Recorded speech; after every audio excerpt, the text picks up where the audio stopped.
अस्सलाम वालेकुम व्यूअर्स। आज हम लाम को लिखने का तरीका सीखेंगे। तो सबसे पहले मैं आपको बता दूं कि जैसे आपने अलिफ लिखना सीखा है, इसी शेप में आपने लाम का ये जो दाना है, इसको सिरा, इसको नीचे तकरीबन 6 कात का ये आप नीचे लेके आएंगे। उसके बाद इसका नीचे जो शिकम बनेगा, तो आप इस चीज़ का ख्याल रखिएगा कि ये यहाँ तक जो है, ये 6 कत जो है,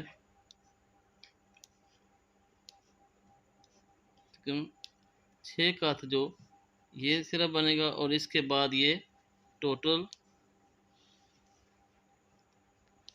और आधा 8.5 का जो है इसकी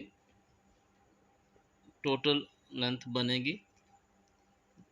और इसका जो ये वाला पोर्शन है, ये 3.5 सवा 3 कत का ये होगा। एक दफ़ा दोबारा हम लिखते हैं।